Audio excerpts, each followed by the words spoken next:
In this video, I want to look at the solution to problem 51 in our textbook. In 51, we are asked to show that 0 is the only accumulation point for the set of reciprocals of the elements of the natural numbers. You should stop this video and try and do this problem yourself, and then start the video back up and compare your solution to mine. Basically, we are being asked to do two things in this problem. First of all, we need to show that 0 is an accumulation point for the set M, and that is pretty straightforward.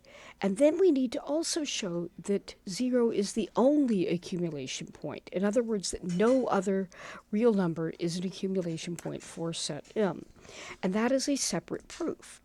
Showing that 0 is an accumulation point for set M is actually quite easy and straightforward.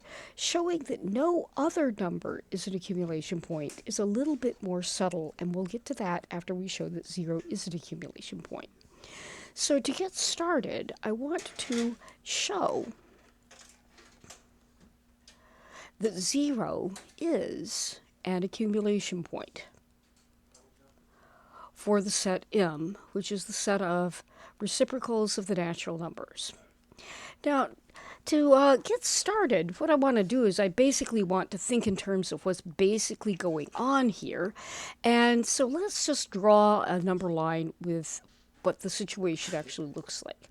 So here is 0, and now I'm going to actually plot the elements of M, and we're going to see that this is intuitively clear. So, the first element of M is 1, and then we get 1/2, and then we get 1/3, then we get 1/4, and it's pretty clear that the elements of M are intuitively piling up at x is equal to 0. In other words, as n gets bigger and bigger and bigger, we are approaching the point 0. And that intuitively says that 0 should be an accumulation point for this set. But since we have not yet formally looked at the idea of a limit, this informal notion is not enough. So what I want to do is I want to actually look at the formal definition for accumulation point and show that 0 satisfies the formal definition of accumulation point. And let's do that on the next panel. So I want to show that 0 satisfies the definition of accumulation point for the set M. Now, saying that 0 is an accumulation point would mean the following thing. I need to show that for every open interval O that contains 0, there exists a capital N inside the natural numbers such that there exists a little m inside set M with two properties. 1, little m is not 0, and 2, little m belongs to the open interval O. Now, I'm actually going to be thinking in terms of changing this ever so slightly.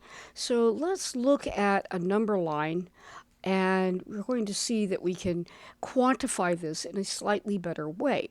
So here is 0, and here is my open interval. And the open interval might not be balanced. So this is my open interval that contains 0. But because it is an open interval, I do know that there exists a delta bigger than 0 such that the delta ball centered at 0 of radius delta is a subset of the interval O. And so this delta ball would fit in something like this. And this point here, of course, would be delta, and this point would be minus delta. And what I want to do is I want to show that there exists an element of set M such that little m belongs to this delta ball. Now, it's important to understand that since 0 itself is not a reciprocal of a natural number, 0 is not an element of the set M. And that is because 0 is not equal to 1 over little n, and that's true for all natural numbers. So I don't have to worry about any element of m happening to be equal to 0. So what am I going to do in order to show what we need? Well, I want to think about the Archimedean principle. So we're going to have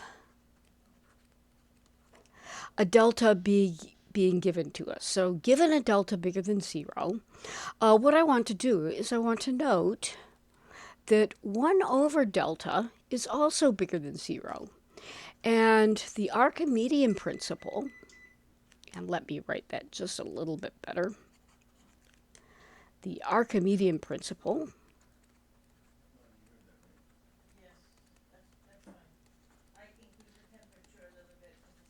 says that there does exist a natural number n such that natural number n is bigger than 1 over delta. And that's going to imply, by reciprocal taking, since 1 over delta is bigger than 0, that delta itself is going to be bigger than 1 over capital N. And of course, 1 over capital N is an element of the set capital M, which is just the set of all reciprocals of the natural numbers. And so what I now have is that 1 over n is less than delta, and it's certainly bigger than 0.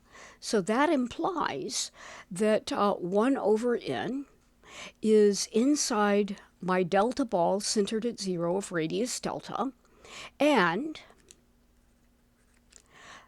1 over n is clearly not equal to 0. And that means that we have satisfied the definition of accumulation point, so we can say that 0 is an accumulation point for the set capital M.